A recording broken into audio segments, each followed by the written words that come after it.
qu'on s'endette massivement, il faut que la gouvernance soit au rendez-vous. On ne s'endette pas pour construire les châteaux, on ne s'endette pas pour qu'une minorité puisse s'enrichir, il faut qu'on s'endette pour des programmes populaires qui entraînent pas un frémissement, mais une vraie relance de l'économie. Nous ne pourrons jamais régler le problème de l'emploi, le problème du niveau de vie de nos populations en restant avec ces schémas-là. Et moi, je demande au gouvernement d'apprendre à dire d'abord non au FMI, à la Banque mondiale et les amener à la table de négociation. C'est vrai, c'est audacieux, ça fait peur parce qu'ils ont des fourches codines pour nous chauffer, mais il faut qu'on fasse le pari de les affronter. Il y a des moments dans la vie d'un peuple où ce peuple doit faire un sursaut. Si nous restons à la traîne, dans ces chemins classiques, je vous affirme qu'en 10 ans, 20 ans, nous allons tourner en rond et notre taux de croissance, nous n'allons pas arriver à 8%. Et vous savez, nous avons un taux démographique de 3,31%. Or, tous les économistes qui sont dans cette salle savent que pour un développement, quand un taux démographique est à 3%, pour atteindre un taux de développement économique, un niveau de développement économique, il faut atteindre les 2 chiffres de croissance économique. Et moi, je suis convaincu qu'avec ce schéma, on ne va pas atteindre un taux de croissance à 2 chiffres. Ça, c'est une réalité. Il faut avoir le courage de nous endetter pour des projets massifs qui profitent à tout le peuple. Et ça, on peut le faire. Mais pour cela, il faut qu'on dise au FMI, laissez-nous quand même avancer. Je prends le cas de la Malaisie. La Malaisie était à un taux de 5-4%, avec des ressources énormes. Mais la Banque mondiale et le FMI les tenaient sous leur joug. Le jour où ils ont dit non au FMI à la Banque mondiale, avec le Premier ministre Mathilde, ils ont mobilisé leur peuple. Au début, ça a été difficile, mais 3 ans après, ils ont dépassé le taux de croissance à 2 chiffres. Et aujourd'hui, ils font partie des dragons. Il y a plein d'exemples comme ça. Et il nous faut avoir le courage de parler vrai à notre pays. Aujourd'hui, quand on dit que le taux de croissance est à 7-8%, ça ne dit rien aux paysans de l'Orbout. Quand il n'a pas de route, quand il n'a pas d'école, mais votre taux de croissance ne signifie absolument rien. C'est pourquoi nous demandons le PNDS pour discuter des projets, projet par projet, pour savoir si la route qui va de l'Orbout à Bobo-Dioulasso pour exporter le coton ou le bétail sera réalisée. Je prends le cas du transport pour parler des rails. Mais dans notre pays, on ne peut pas, depuis 1960, on n'a qu'un seul chemin de fer. Là aussi réalisé à moitié par le colon. Depuis là, on est croisé. On a lancé la bataille du rail sur la Révolution. Elle a abouti à Kaya. Malheureusement, ça a été interrompu. Nous ne faisons plus d'efforts pour mobiliser le peuple, pour continuer cette bataille, pour arriver à Tamboro et exporter et le manganèse et le bétail.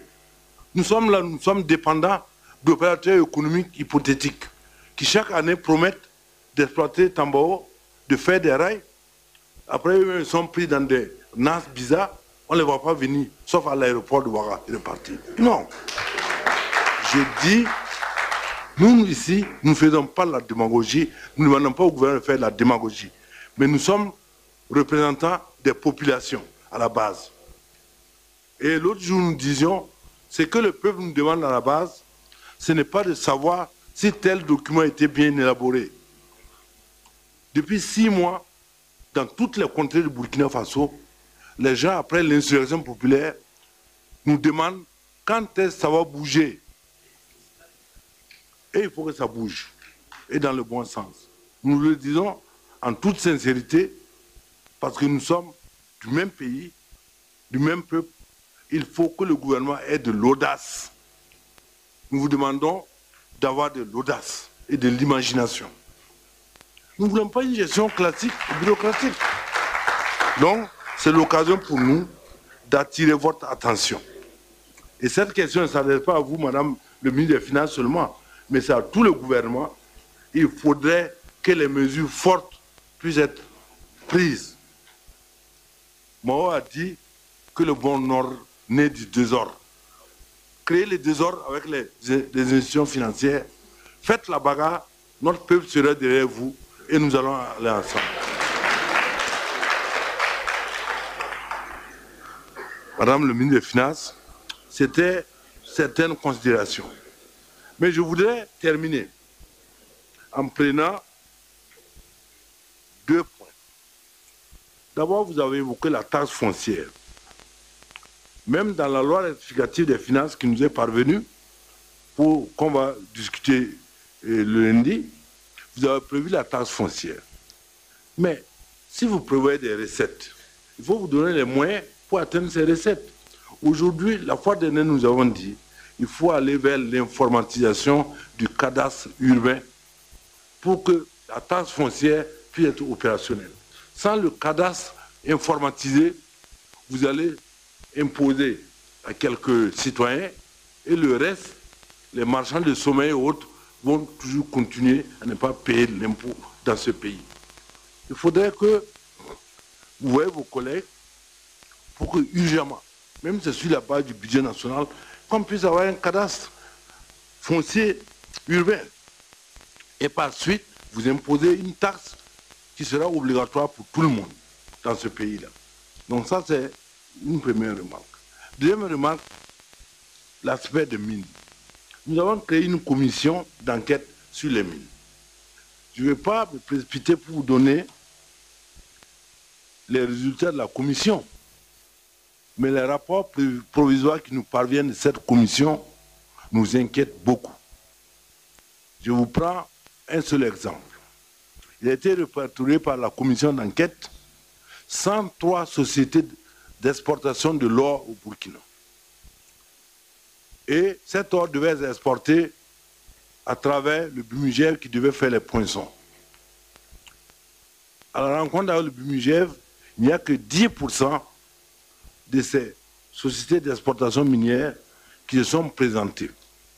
Au niveau international, on considère que l'orpaillage, je ne parle même pas des grandes mines, du Burkina, apporte entre 12 et 30 tonnes par an. Et au Bumigève, il n'a été enregistré qu'une seule tonne. Madame le ministre, vos espoirs sur l'exploitation aurifère, s'il n'y a pas de mesures fortes pour réorganiser la filière, allant de la grande exploitation, de la fonderie, de l'exportation par le biais de l'État et sous le contrôle de l'État, nous n'allons jamais atteindre ces recettes-là. Et plus grave, même les sociétés minières, nous avons un code minier aujourd'hui attractif. Ces sociétés minières sont sous le coup de la loi portant code minier. Et cette loi est bafouée, ou du moins n'est pas appliquée. À l'heure actuelle, cette année, les sociétés minières devaient à l'État de Burkina 23 milliards dans le cadre de la préservation de l'environnement. À l'heure où nous parlons, la commission d'enquête n'a trouvé que 9 milliards dans des comptes qui devaient être logés au trésor public, donc chez vous. Malheureusement, ces comptes ne sont même pas chez vous. Ces comptes sont toujours à la disposition des sociétés minières à travers les banques primaires, qui les utilisent comme bon les semble. Et en tant qu'une société ferme, elle ferme son compte et elle disparaît dans la nature. C'est pour dire que ce volet, il faut réorganiser les mines, se donner les moyens étatiques de contrôle. Et ensuite, la loi dit quoi? Que chaque Burkinabé qui veut être dans l'orpaillage a droit au maximum à 5 sites d'orpaillage. La commission de contrôle a trouvé des gens qui à eux seuls possèdent 55 sites d'orpaillage. Sans compter les prête-noms de leurs cousins, de leurs neveux, de leurs oncles. Nous disons qu'il faut de l'assainissement réel pour atteindre le minimum de vos objectifs. Donc, Madame le ministre, pour le cadrage macroéconomique, nous sommes d'accord, mais il faut revoir à travers le PNDS nos grandes ambitions. Sans ambition, si notre ambition c'est d'être meilleur élève du FMI et de la Banque mondiale, nous serons des bons élèves. Mais les bons élèves du FMI et de la Banque mondiale n'ont jamais eu le développement. Ça, c'est ma conviction personnelle. Je n'ai jamais vu un pays qui a été noté 10 sur 10 par le FMI et la Banque mondiale et qui s'est émancipé. Donc, là-dessus, là, Je sais que chaque trimestre, vous avez des revues. Eh bien, les fonctionnaires, le ministère des Finances, les ministres, chacun a peur quand le FMI arrive. Mais ce n'est pas le bon Dieu, le FMI. La Banque mondiale, ce sont des partenaires et nous devons avoir nous-mêmes notre approche avec ces gens-là. Et depuis des années, on clame qu'il faut renégocier nos accords. Pourquoi dans certains pays, ils sont obligés de reculer? Parce que ces gens ont leur propre vision. Mais si notre préoccupation, c'est d'avoir les satisfecits de la Banque mondiale, chaque trimestre, on ne va pas s'en sortir. Vous savez que ces structures-là, ils ont leur philosophie, leur démarche. Et le Burkina Faso n'est pas leur première préoccupation. Nous devons nous prendre en charge. D'abord, au plan de la conviction, que nous devons avoir notre propre engagement. Parce que si nous attendons que ces gens-là nous disent ce qu'il faut faire pour nous sortir d'affaires, je vous affirme qu'on ne va pas s'en sortir. Et ça, j'appelle à tout le gouvernement pour que vous puissiez réellement regarder la misère de notre peuple. Et nous dire, on peut essayer. Si on échoue, on recommence. Je sais qu'on gagne. Si nous échouons, les générations futures vont reprendre le flambeau. Mais il sera grave que nous n'essayions pas de décéder cette truc-là. Chaque fois, on nous envoie des documents macabres économiques, négociations avec les FMI, négociations avec telle institution. Mais ces gens-là, ils ne nous représentent pas dans l'histoire. Bien au contraire, nous devons nous fonder nous-mêmes une philosophie, une conviction. Et nous ne devons surtout pas être un pouvoir bureaucratique qui passe le temps à signer des papiers, des accords, à juger tel indicateur sur l'autre. Non, les indicateurs, je vous dis, à Oyo, nous, on ne mange pas les indicateurs. Non. Nous voulons des routes, nous voulons des écoles. Même les boulangers réclament leurs routes. Mais ce n'est pas possible. Madame le ministre, transmettez au gouvernement notre volonté de vous accompagner. Mais de vous accompagner pour des mesures fortes. Pas pour ce qui est acceptable par les bailleurs de fonds.